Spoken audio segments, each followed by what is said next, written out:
I have been driving for the same rideshare app for 3 years, and I have learned that the silence of a late-night drive is usually a blessing, but tonight, that silence felt heavy and suffocating, like a physical weight pressing against my chest. The clock on my dashboard flickered to 2:14 a.m. as I pulled up to a dimly lit street corner in a part of the city where the streetlights seemed to struggle against the encroaching darkness.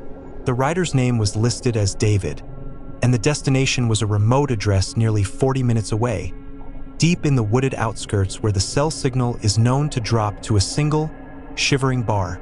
When the rear door opened, the interior light revealed a man wearing a heavy canvas jacket and a baseball cap pulled so low that his eyes were nothing more than hollow shadows in the rearview mirror. He didn't say hello or confirm his name. He simply sat down and stared out the side window while the cold air he brought in with him settled into the fabric of my seats. As we left the city lights behind and the paved roads gave way to cracked asphalt and gravel, I felt a prickle of unease crawling up my spine because the man hadn't moved a single muscle for 20 miles. I tried to break the tension by asking if he was heading home for the night, but he only responded with a low, guttural hum that didn't sound like a yes or a no. It sounded like a warning. My GPS began to recalculate as we entered a stretch of road lined with skeletal trees that seemed to lean over the car, and that was when I noticed the first inconsistency that made my blood run cold. The app on my phone chimed with a notification, a message from the actual David, asking why I was still parked at the pickup location when he was standing on the corner waiting for me. The realization hit me like a physical blow to the stomach, and I felt my heart begin to hammer against my ribs as I looked into the rearview mirror and realized the man in my back seat was an intruder who had intercepted the ride. I tried to keep my breathing steady so he wouldn't notice my panic, but my hands were shaking so violently that I had to grip the steering wheel until my knuckles turned white. Who was sitting 3 feet behind me, and why had he stayed silent while I drove him further away from any hope of help or civilization? I looked for a place to pull over or a way to signal for help, but the road was a narrow ribbon of gray surrounded by dense, impenetrable forest with no houses or streetlights in sight. The man suddenly shifted his weight, and the sound of the leather seats creaking felt like a gunshot in the quiet cabin of the car. I watched in the mirror as he slowly reached into his jacket pocket, his movements deliberate and calm, as if he were savoring the terror he knew I was starting to feel. "You missed the turn," he whispered, and his voice was smooth and terrifyingly devoid of any emotion, like a machine programmed to speak human words. I checked the GPS and saw that there were no turns for another 5 miles, which meant he wasn't following a map. He was leading me toward a specific, private location. I wondered if I should slam on the brakes or crash the car into a tree just to end the suspense, but the fear of what he might do if I failed kept my foot steady on the gas. He pulled something out of his pocket, and for a moment, I thought I saw the dull glint of metal, but then he began to pull on a pair of tight, black latex gloves, snapping them against his wrists with a sound that echoed through the car. Why would a passenger need surgical gloves in the middle of the night unless they intended to leave no evidence behind? My mind raced through every survival instinct I had, calculating the distance to the door handle and the time it would take for me to unbuckle my seatbelt if I jumped out while the car was still moving. I realized that he was waiting for the moment we reached the end of the dead-end road, a place where the trees grew so thick that the moonlight couldn't reach the ground. I saw a small, dilapidated gas station appearing in the distance, its neon sign flickering and buzzing like a dying insect, and I knew this was my only chance to survive the night. I didn't slow down gradually.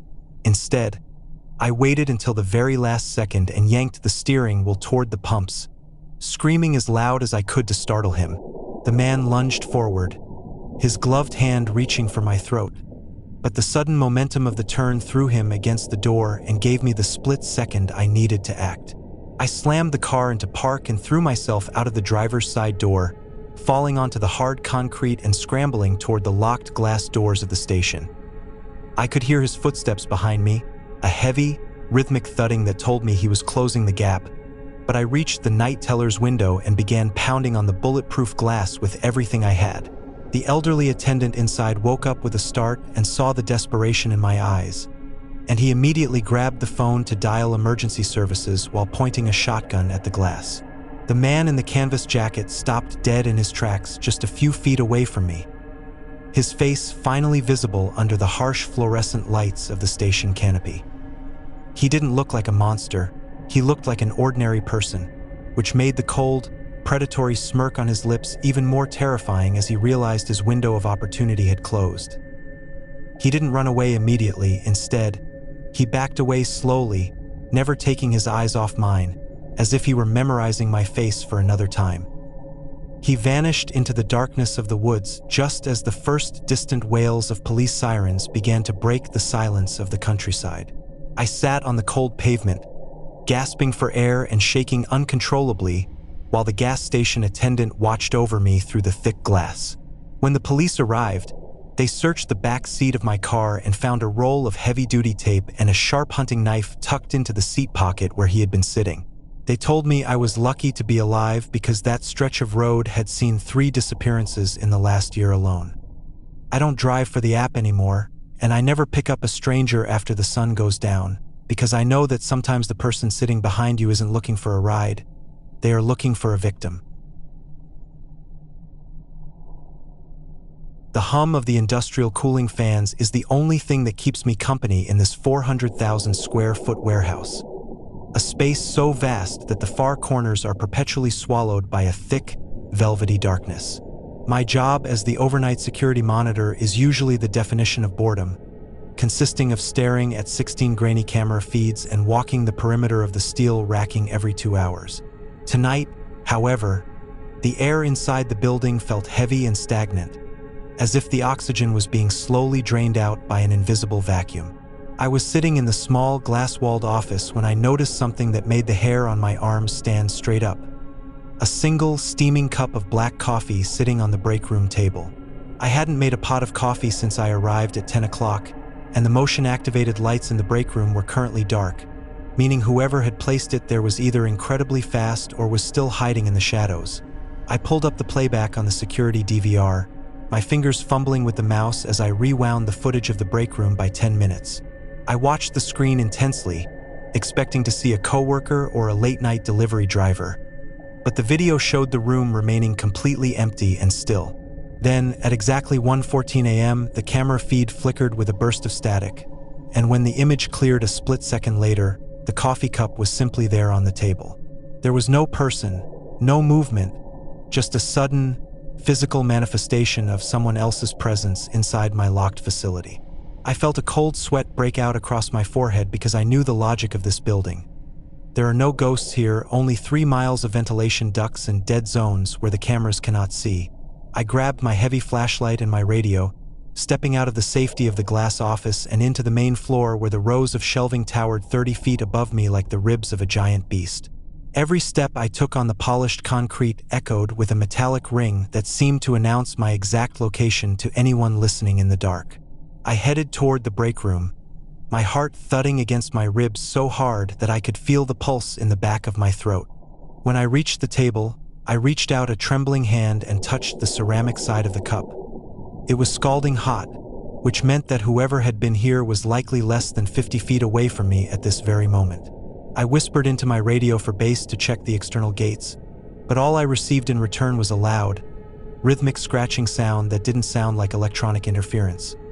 The scratching sounded like fingernails dragging across a metal surface, and it was coming from directly above my head in the galvanized steel air ducts.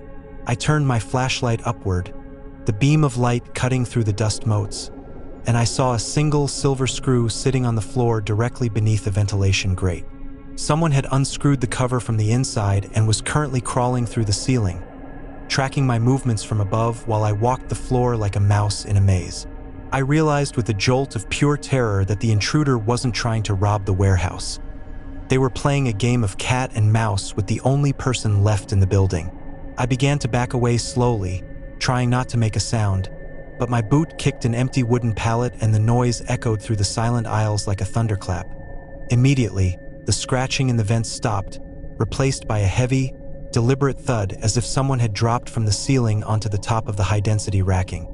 I looked up and saw a pair of boots dangling over the edge of the third tier of shelving, 40 feet in the air, and then a face leaned over the edge. It wasn't a mask or a monster. It was a man with a wild, wide-eyed stare, and a face smeared with black grease to blend into the shadows. He didn't scream or threaten me. He just smiled a jagged, terrifying smile and began to climb down the racking with the agility of a professional athlete. I didn't wait to see what he wanted. I turned and bolted toward the loading docks, my breath coming in ragged, shallow gasps as I heard him hit the concrete floor behind me. The distance to the emergency exit felt like it was stretching into miles, and I could hear the rapid-fire slapping of his sneakers on the concrete getting closer and closer. I knew I couldn't outrun someone who was that much faster than me, so I veered sharply into the high-value cage, a chain-link enclosure used for electronics that has a heavy, sliding steel door. I threw myself inside and heaved the door shut just as his weight slammed against the other side, the metal mesh rattling violently under the force of his impact. He gripped the wire with his greased fingers. His eyes locked onto mine through the diamond-shaped holes, and he began to laugh a low, dry sound that made my skin crawl. He started to pull a long, sharpened screwdriver from his waistband, poking it through the mesh toward my face while he searched for the latch to the gate. I realized that the cage didn't lock from the inside without a key, and I had left my master ring sitting on the desk in the security office in my earlier panic. I looked around the cage frantically and saw a heavy industrial fire extinguisher mounted on the support beam near the back wall. As he finally found the manual release lever on the outside of the gate, I grabbed the red canister and pulled the safety pin with a desperate yank. The moment the gate swung open and he lunged at me with the metal spike, I squeezed the trigger, releasing a massive, blinding cloud of white chemical powder directly into his face. He stumbled back, choking and clawing at his eyes as the dry chemical dust filled his lungs and obscured his vision completely.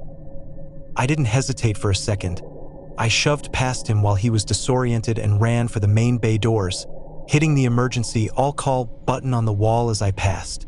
The piercing shriek of the building-wide fire alarm erupted, a sound loud enough to wake the entire neighborhood and trigger an automatic police dispatch. I burst through the heavy steel exit doors and didn't stop running until I reached the bright, well-lit parking lot of the 24-hour diner across the street. I watched from the safety of the diner windows as 6 police cruisers swarmed the warehouse, their red and blue lights reflecting off the metal siding of the building. They found him huddled in the shipping office, still blinded by the fire extinguisher and clutching a map of the building's ventilation system that he had been studying for weeks. I never went back for my final paycheck, because no amount of money is worth the feeling of being hunted in a place where you are supposed to be the protector. I have spent 10 years in luxury real estate, and I have learned that every house has a personality, but this 3-story Victorian on the edge of the valley felt cold and unwelcoming even under the bright afternoon sun. It was the final day of the showing, and the storm clouds were already gathering over the jagged peaks of the mountains as the last potential buyer walked out of the front door at 6 o'clock sharp. I was exhausted from a day of performing for wealthy strangers, so I moved through the house with a practiced mechanical efficiency, switching off the designer lamps and closing the heavy velvet curtains against the rising wind. The house was silent except for the rhythmic ticking of a grandfather clock in the foyer, a sound that seemed to grow louder as the natural light faded into a bruised purple twilight. I reached the heavy oak front door and turned the deadbolt, feeling a wave of relief that my weekend was finally beginning. But that relief vanished when I heard the distinct, metallic creak of a floorboard directly above my head. I froze with my hands still on the brass handle, my heart skipping a beat as I strained my ears to catch any further sound from the levels above. I told myself it was just the house settling under the pressure of the wind, a common occurrence in structures that are over a century old. But then I heard something that no old house can produce on its own. It was the sound of a shower curtain being drawn back across a metal rod, followed by the heavy, muffled thrum of water striking the tile in the master bathroom. My blood turned to ice because I had personally checked that bathroom 5 minutes ago, and the porcelain tub had been bone dry and empty. Someone had been hiding in the crawl space or the basement during the entire open house, waiting for the front door to lock so they could emerge from the shadows. I reached for my phone in my blazer pocket, intending to call the police immediately, but the screen remained black and lifeless no matter how hard I pressed the power button. I realized then that my portable charger was sitting on the kitchen island at the far end of the house, and I was standing in the dark foyer with no means of communication and a stranger upstairs who was making themselves at home. I considered unlocking the door and running into the storm, but the wind was howling so fiercely that I could see the trees bending nearly to the ground, and the nearest neighbor was over a mile down a private, unlit road. I decided to move toward the kitchen to get my charger and a heavy steak knife from the cutlery drawer, keeping my back against the wall so no one could surprise me from behind. As I crept through the dining room, the sound of the shower upstairs abruptly stopped, leaving a silence so profound that I could hear the blood rushing in my ears. I reached the kitchen island and grabbed my phone, fumbling with the charging cable in the dark, but then I saw a shape move in the reflection of the stainless steel refrigerator. A man was standing at the top of the grand staircase, his silhouette framed by the faint moonlight filtering through the skylight, and he was holding a heavy crowbar he must have taken from my own trunk in the garage. He didn't say a word. He just began to descend the stairs one slow step at a time, the metal tool clinking against the wooden banister with a terrifying rhythmic precision. "I saw you looking at the basement door earlier," he whispered, his voice raspy and thin like dry leaves skittering across pavement. "You should have checked behind the furnace." I didn't wait for him to reach the bottom floor. I grabbed the largest knife I could find and bolted toward the basement door, knowing it was the only room with a reinforced steel bolt on the inside.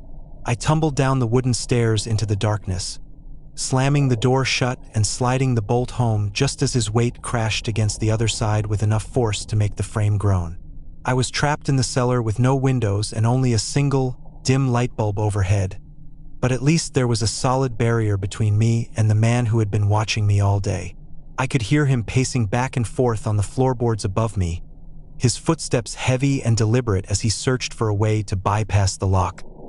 He began to strike the door with the crowbar, the sound echoing through the small basement like a hammer on an anvil, and I knew the wood wouldn't hold forever. I looked around the basement for a way out and noticed the small coal chute at the top of the foundation wall, a narrow opening that had been painted shut decades ago. I dragged an old wooden crate over to the wall and climbed up, using the knife to frantically scrape away the thick layers of lead paint that sealed the small iron door. Above me, the wood of the basement door began to splinter, and I saw the tip of the crowbar poke through the center panel like a jagged metal tooth. My fingernails were bleeding as I clawed at the latch of the coal chute, but finally, the rusted iron gave way with a loud, piercing screech of metal on metal. I shoved the small door open and felt the freezing rain hit my face, a sensation that felt like pure life-saving magic in that moment of absolute despair. I squeezed my shoulders through the narrow opening, the rough stones scraping against my skin as I struggled to pull myself out into the mud and the dark. I could hear the basement door upstairs finally shattering, followed by the heavy thud of the man's boots hitting the cellar floor as he realized I was escaping. I scrambled out of the chute and fell into the wet grass, rising to my feet and running toward the main road without looking back once. The cold rain blinded me and the wind pushed against my chest, but I didn't stop until I saw the flickering headlights of a passing patrol car nearly 20 minutes later. The officers found the house wide open and empty, but they discovered a sleeping bag and a collection of my personal photos tucked behind the furnace in the basement, proving he had been living there for days.